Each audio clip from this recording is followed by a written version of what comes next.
Good afternoon, everyone. I'm Kath Perone, sitting in for our league president, Christina Matthey, who is unable to be with us today.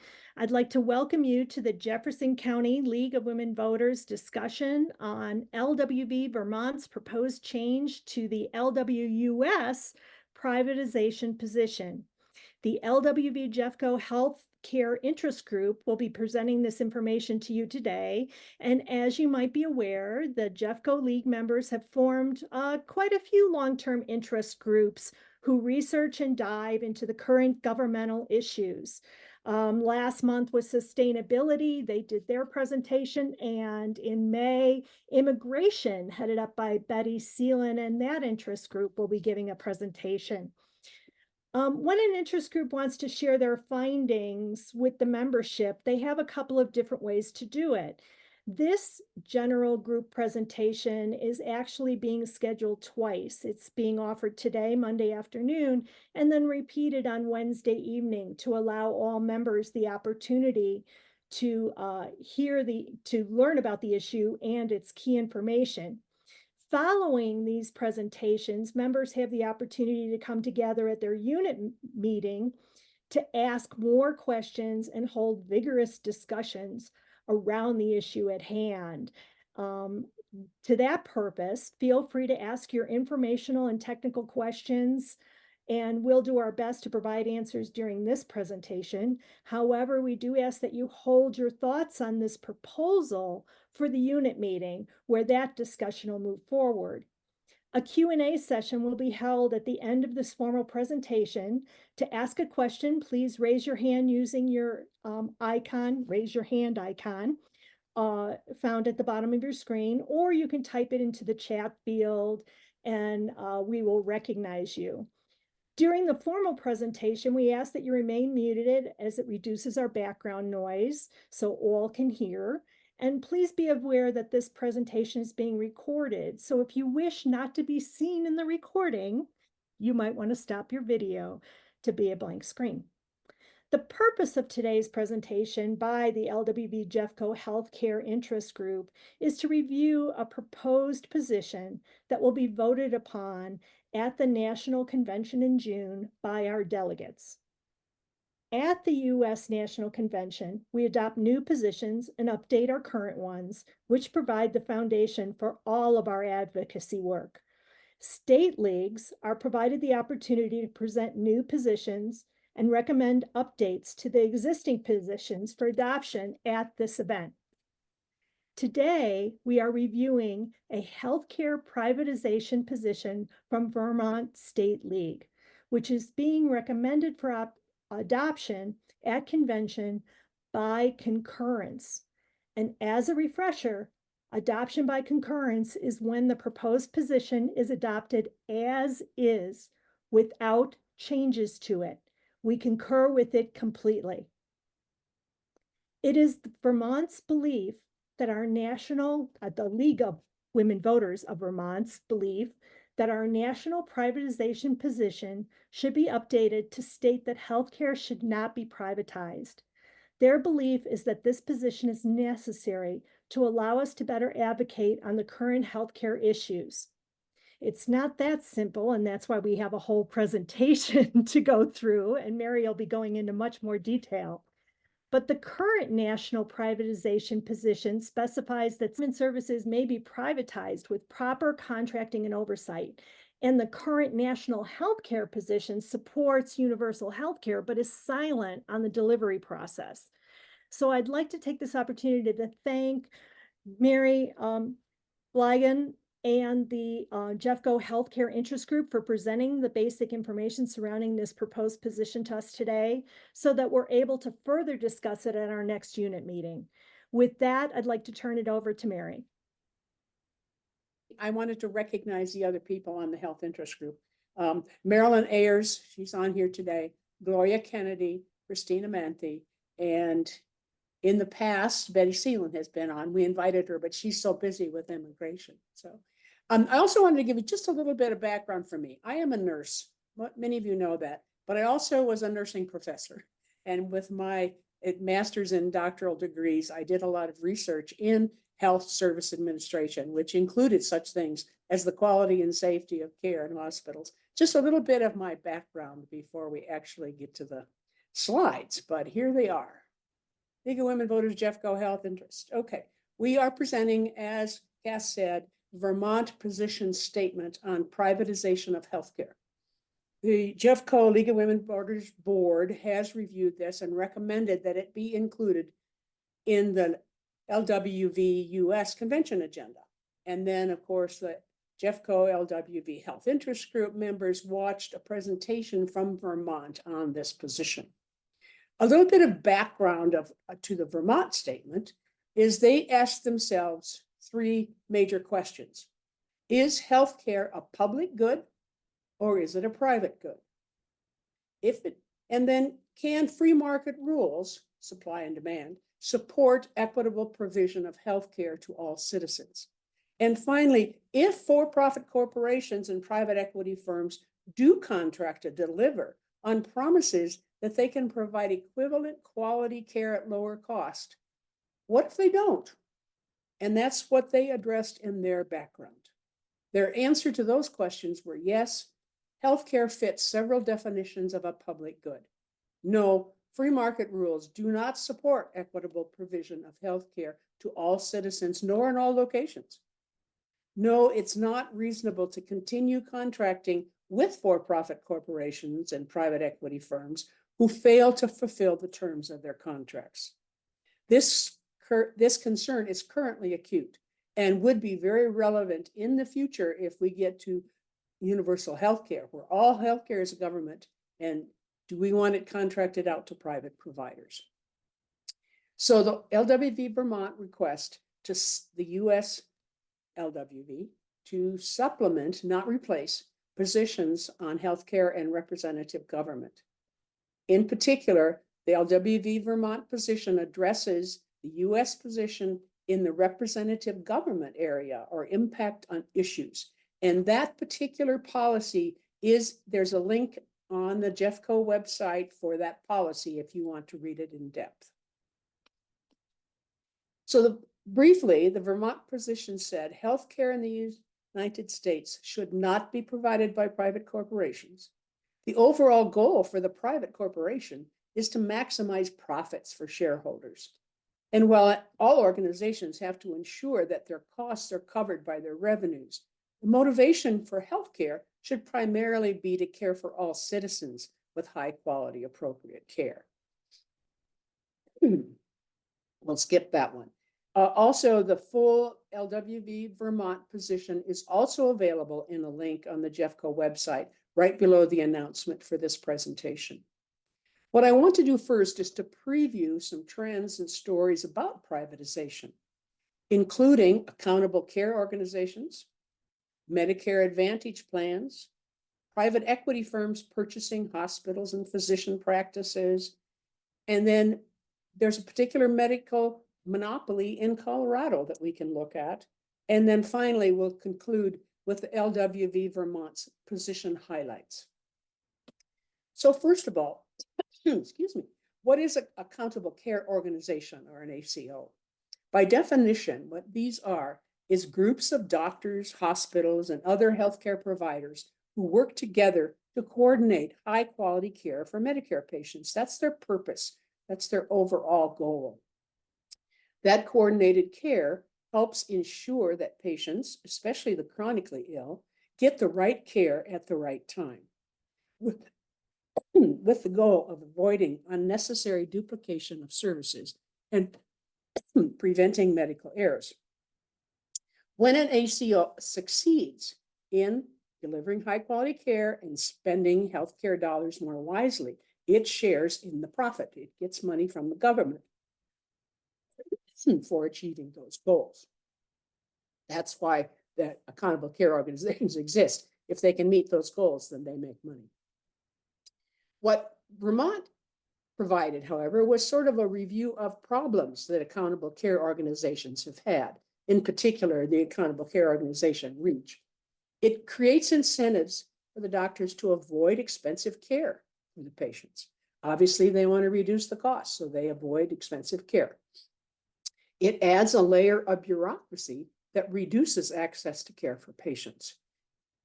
In the process of that, by motivating them to have less expensive care and reduce access, it increases the administrative and the moral burden for clinicians.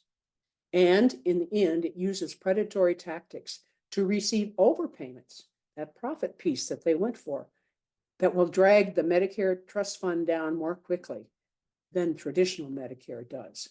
So that's kind of the conclusion Vermont came to about accountable care organizations. Now, what are Medicare Advantage plans? Medicare Advantage plans are also known as Part C, and many of you may be on one now. It is an alternative way to receive your original Medicare benefits. And most Medicare Advantage plans include, 89% of them include Part D prescription drug coverage as well. I'm on a Medicare Advantage plan with Kaiser. It's a not-for-profit, but nonetheless, it's a Medicare Advantage plan, and I have Part C and Part D combined. These plans are offered by private insurance companies approved by Medicare and cover the same services as original Medicare, plus they often have additional benefits such as dental care, vision care, and transportation benefits. Mine from Kaiser even includes exercise, gym membership. Problems, however, have been noted with these Medicare Advantage plans, one of which that Vermont emphasized was Medicare Advantage way of making money is to, number one, intensely code their patients. That is, it's the ICD-9 codes, the International Classification of Disease, and some of those codes pay more than others. So if they classify that patient with a higher intensity code, then they get paid more money. And then secondly, they can favorably select the patients they have on their Medicare Advantage plan, which means patients that need fewer services, but they get paid for those services as well. So there are the ways in which Medicare Advantage plans can end up with more money than probably should have. And the estimate from this particular article was $547 billion between 2008 and 2023. Thirdly, we talk about privatization of healthcare providers. Privatization, of course, is generally when a government service is contracted to a private entity. With healthcare, private healthcare privatization is a policy of transferring the provision of those public services to private individuals or companies. Examples, physician company has a bunch of physicians and then they contract for healthcare. Hospitals the same way, and other healthcare services. Recent research reports, and the bottom one you might have noticed because this was in yesterday's Denver Post. It was in the perspective session, and the title was Profits Over Patients. The private care companies, in this case, it was long-term care facilities, focusing on getting more profit, less cost over patient care. The first article is in JAMA, and you may know that's the Journal of American Medical Association, very highly respected journal, 2023. The study reported that they had studied 660,000 patients discharged from 51 private equity-owned hospitals and found a 25% increase in what's called never events, things that shouldn't happen while you're in the hospital, like falls, hospital-acquired infections, and other kind of medical errors. That's a big increase, 25% increase in those patients that were in private equity-owned hospitals. Secondly, I found two different studies of nursing homes showing residents in private equity-owned facilities were 11% more likely to have bad outcomes, such as they had to go to the emergency room, they needed to be hospitalized, and early deaths. And then finally, the Denver Post article, Profits Over Patients, also addressed long-term care. In most of those instances, in both 1, 2, and 3, the issue is to reduce costs. The private, excuse me, private equity company cuts staffing because staffing is an expense in hospitals and long-term care. They cut staffing to reduce that cost. that decreases the quality of care and leads to these bad outcomes. In fact, in Colorado, this was from the Denver Post, February 27th of this year, the state attorney general succeeded in disbanding a medical monopoly. He's forcing a national anesthesiology practice with private equity ownership, forcing them to sever contracts with 5 hospitals in the state because it created a monopoly in the Denver and the Durango markets, forcing patients and their insurance companies, these are not just Medicare in this case, but everybody, to pay higher prices to be sedated during surgeries.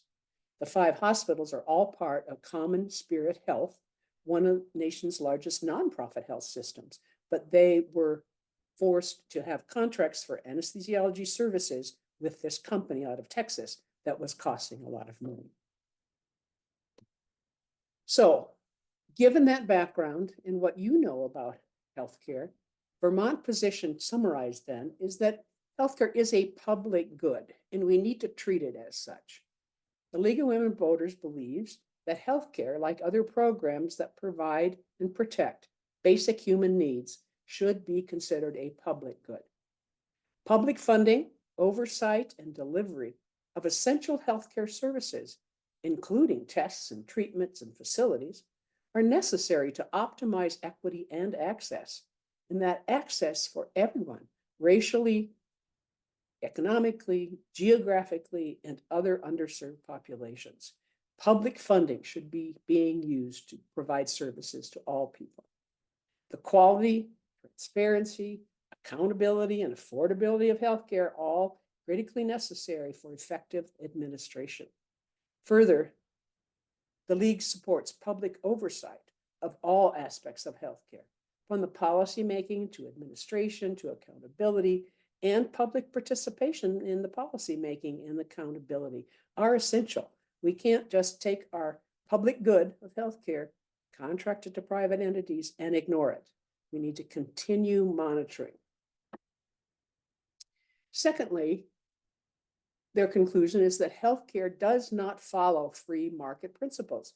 You can't depend on the supply and demand curves to set prices or access to these services. LWV Vermont believes the current private enterprise for-profit business model for providing healthcare is inappropriate for the common good, or inappropriate to meet the basic needs of the most vulnerable members of our society. It is not working for most Americans, their providers, or their communities in the following ways. The private for-profit organizations have a fiduciary responsibility to their shareholders rather than to patients or public health. Healthcare is not discretionary spending. Consumers can't just choose a product and the brand and the price and go shopping comparison to find out what's best. Healthcare is something they need it now. They don't need it next week or next month. People do not consume healthcare on that supply and demand curve. A person without a disease has no interest in purchasing treatment, even if it's cheap. A person whose child's life depends upon a standard treatment should not have to forego their child's care because its purchase price is high. Patients cannot legally vary the amount of a prescribed product. You can't decide you're going to have half of your medications because they cost too much. So in conclusion, then, the Vermont position is that it supports healthcare as a public good for fiscal reasons. Our current multi-payer, multi-layered system contains significant financial waste, including excessive administrative costs and misdirected marketing costs that create additional barriers to care. In sum, the League opposes further privatization of needed health care and favors deprivatization of services and facilities that are currently owned and managed, financed by for-profit corporations. What can you do?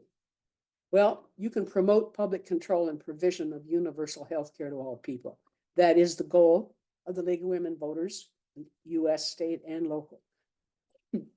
Keep yourself informed of what these positions are If you're on Medicare, know what you're doing. Know what you've just purchased if you're doing Medicare Advantage systems. Spread the word to friends and neighbors, and we invite you to join the Jeffco League of Women Voters Health Interest Group.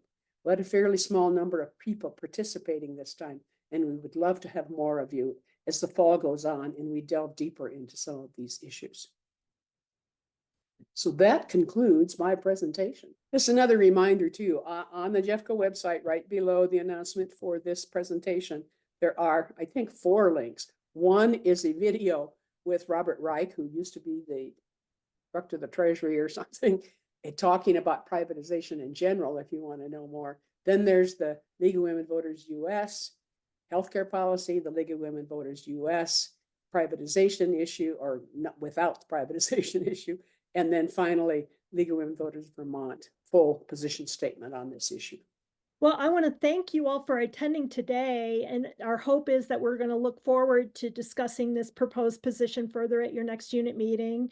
If you're interested or concerned about the current state of healthcare and want to make a meaningful difference, please consider joining the LWVCO Healthcare Task Force or the local healthcare task force that's with Mary and the gang that she had mentioned earlier.